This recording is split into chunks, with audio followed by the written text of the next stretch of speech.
The darkest secrets exposed by ex-Hells Angels members.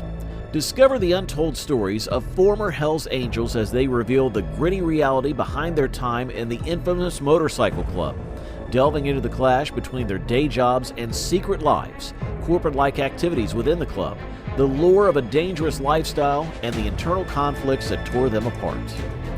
In 1948, a band of World War II veterans came together to form the Hells Angels Motorcycle Club. Over the course of 70 years, this once carefree counterculture group evolved into an organized crime outfit, departing from its initial ethos of minimal rules and embracing a darker path. An alleged gang rape in 1964 and the murder of adolescent Meredith Hunter at the Altamont Music Festival in 1969 put the Angels in the spotlight for their violent acts.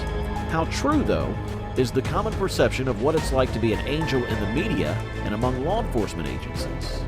The Hells Angels are notoriously private despite their image as lawbreakers who routinely participate in unlawful activities.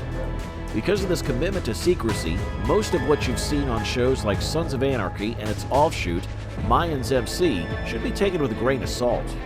In recent years, we've had the privilege of hearing first-hand accounts from two former chapter officers of the Hells Angels Motorcycle Club who bravely shared their experiences. Their stories are just a glimpse into the larger tapestry of narratives told by numerous former members who have chosen to shed light on their time within the organization.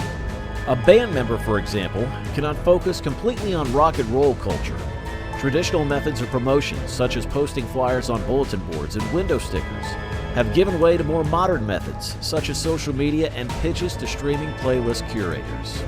The connection to the Hells Angels is not clear. Another ex-high-ranking member remembered that after a few years, being a part of the group and persevering one's badge required a lot of behind-the-scenes labor and that it was no longer about riding your motorcycle and partying. You have to pay club dues to buy into the clubhouse and help sell the supporters gear, like t-shirts, which makes a lot of money, said Dave Shaky Atwell, a former sergeant-at-arms for the downtown Toronto Hells Angels. We made trips across the province in the pouring rain to attend the required festivals. It had to be a very business-like tone. The minutes of the Hells Angels chapter meetings would be taken down in the same way as they would be in an office, he said. Doesn't exactly sound riveting, does it? At least being forced to sit through yet another dull meeting is not against the law. It's possible that members of your own gang will become your most savage adversaries. It's possible that the 7 seasons of Sons of Anarchy were more realistic than you realize, especially when it comes to the frequent instances of deceit and betrayal. It's fairly uncommon for Hells Angels and other biker gang members to get in trouble with the law and have to temporarily keep a low profile or even go into hiding. Christie did say that during his time with the Ventura Hells Angels, he was more concerned with his fellow gang members than with the police. He told KQED that things had gotten very, very vicious and that nobody could be trusted. Perhaps that was the final straw. I believe the main reason I left was that I reached the conclusion that my erstwhile friends had evolved into opponents I would have revolted against. Dave Atwell, who is an angel in Toronto, said that it was common for members of the gang to try to get others expelled over petty things. The less fortunate members of his chapter, he said, were really envious of the wealthy members who were making a lot of money as part of the gang. It was falsely speculated that after Christie left the Angels, he became an informant and would snitch on the gang to the FBI, putting several people in serious legal problems. A phone call later informed him that the Angels had excommunicated him. It was forbidden for either of us to communicate with each other, he said. Atwell reflected on his early days in the motorcycle subculture as part of his interview with McLean's. His initial club, the Paradise Riders, was comprised of regular dudes who shared a passion for huge bikes before it was swallowed by the Hells Angels. The group had members who engaged in drug dealing and other criminal activity, but nothing organized as of yet. Yet, like the Romans, Atwell was forced to sell drugs after losing his security position due to his membership in the criminal motorcycle group, the Hells Angels. Delivery of 1 kilogram of cocaine stuffed in a KFC bag would net him $1,700, he added. To get the drop-off points, I'd either hire a car or take public transportation. And so it went for me. A lot of my longtime friends have passed away. Everyone was shocked when I joined the Hells Angels, but I always saw past the patch to the person underneath. I lost all respect for the patch after witnessing its effects on those folks. Like many other full-time Hells Angels, George Christie from the Ventura chapter had repeated run-ins with the law. According to KQED, he spent time in prison for murder, for which he was ultimately exonerated after a year, as well as for trafficking prescription narcotics and conspiracy to firebomb a few local tattoo parlors. When they're not riding around on their choppers, many members of motorcycle clubs are just regular dudes.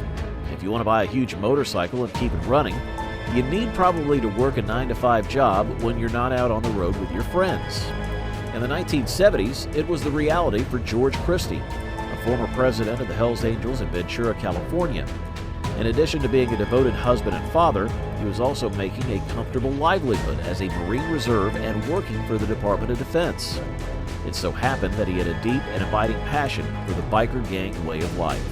Christie was given an ultimatum by the Pentagon not long after he joined the Hells Angels in 1976. Once they found out I was a member of the Hells Angels, they basically gave me a choice, he recalled to KQED. I stood up and said, "Well, I'll see you guys."